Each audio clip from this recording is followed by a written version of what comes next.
Hi, everybody, and welcome back to video number 6 in chapter 23. And when we left off, we were looking at opportunities for fraudulent financial reporting.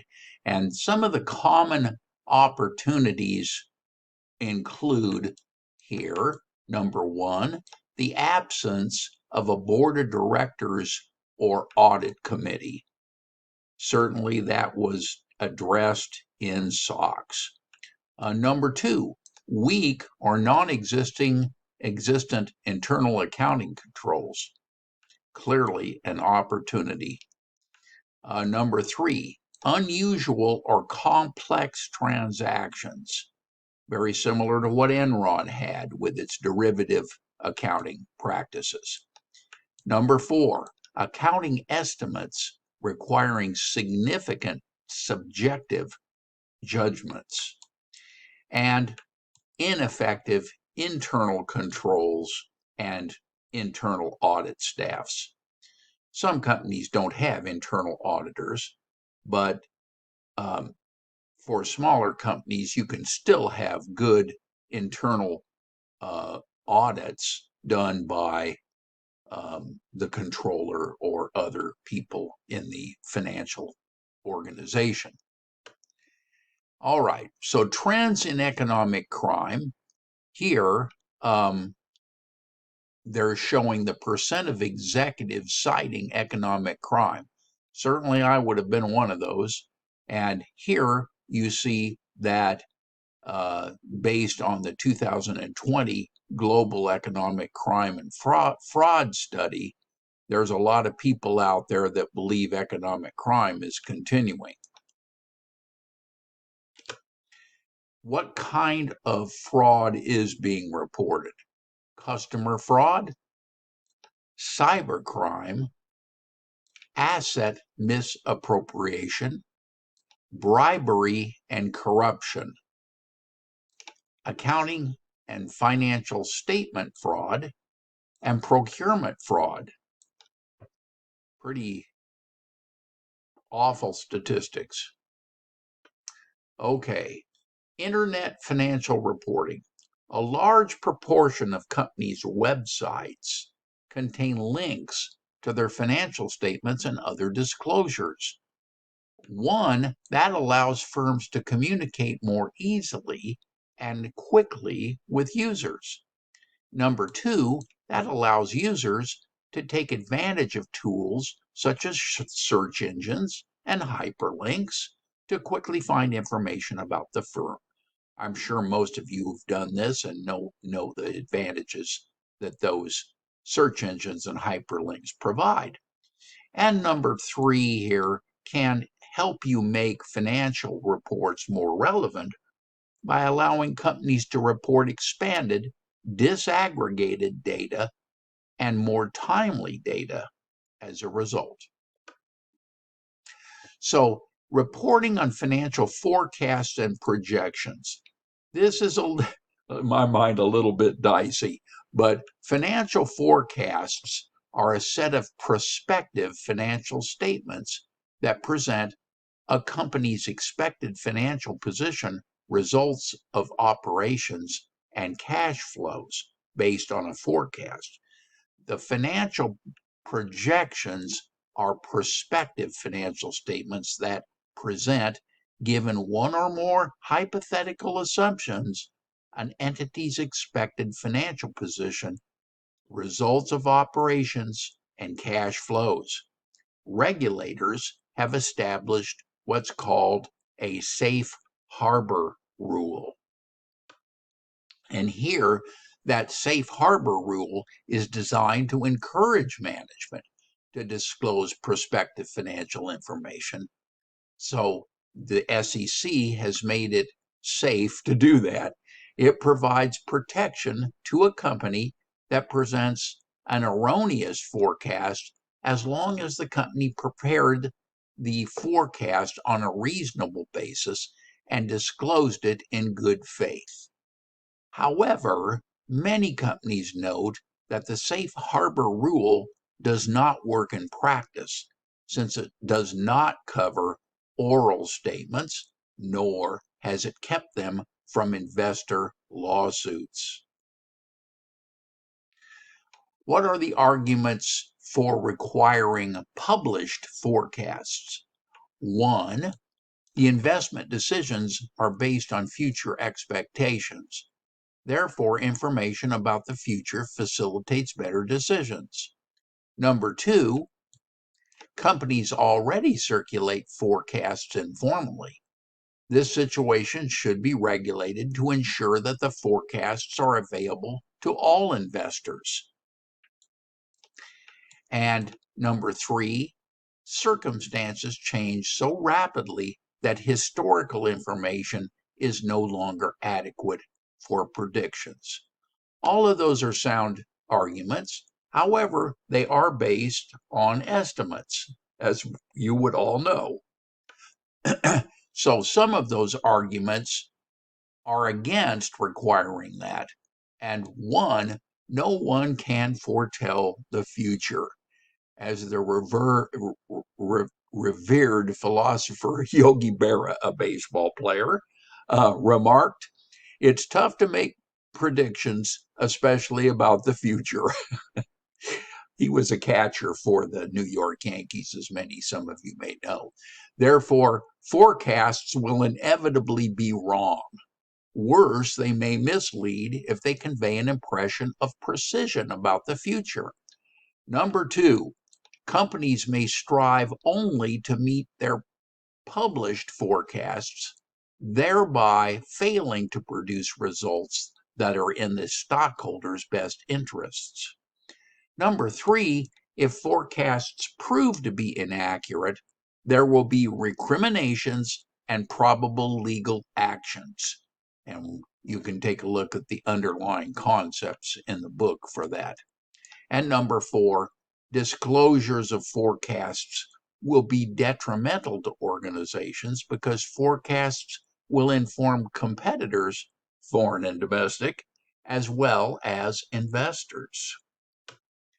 So, a review question then would be, which of the following best characterizes the difference between a financial forecast and a financial projection?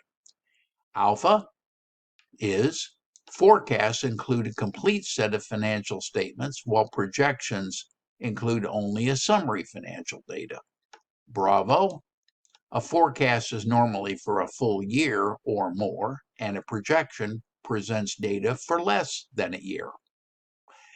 Charlie, a forecast attempts to provide information on what is expected to happen, whereas a projection may provide information on what is not necessarily expected to happen.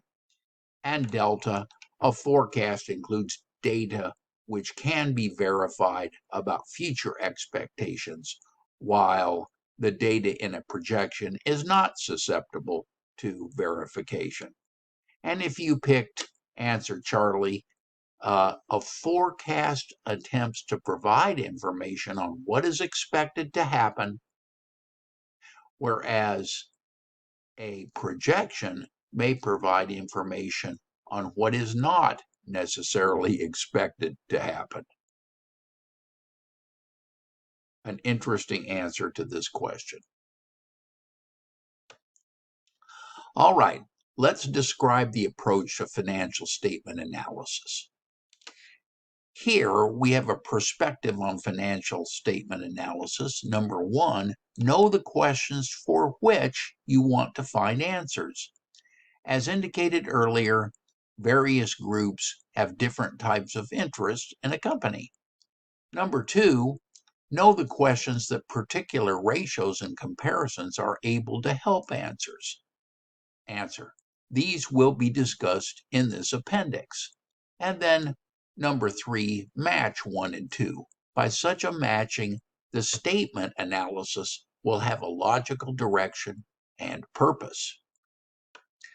So, caveats to financial statement analysis. Here, the analysis includes an understanding that 1, financial statements report only on the past. Number 2, a single ratio by itself is not likely to be terribly useful. And then number 3, awareness of the limitations of accounting numbers used in an analysis. All right, let's identify the major analytic ratios and describe their calculation. We've done some of those in the past, and hopefully some of this will be review. But liquidity ratios, those are going to be measures of the company's short-run ability to pay its maturing obligations. Activity ratios measures how effectively the company is using the assets employed. Profitability ratios measures the degree of success or failure of a given company or division for a given period of time. And finally, coverage ratios measures the degree of protection for long-term creditors and investors. So let's look at the key liquidity ratios here. I think most of you have had this in your introductory course in financial accounting, but a current ratio is current assets divided by current liabilities. Not listed here is working capital, and working capital is current assets minus current liabilities, so very similar. The quick ratio takes out of current assets here inventory and prepaids generally. So you're left with the quick assets, which are cash, short-term investments, cash equivalents, and accounts receivable, again divided by current liabilities as the current ratio is divided by current liabilities.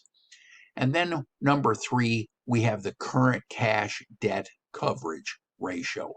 And here we're taking the net cash provided by just operating activities, not financing or investing activities, and dividing that by the average current liabilities.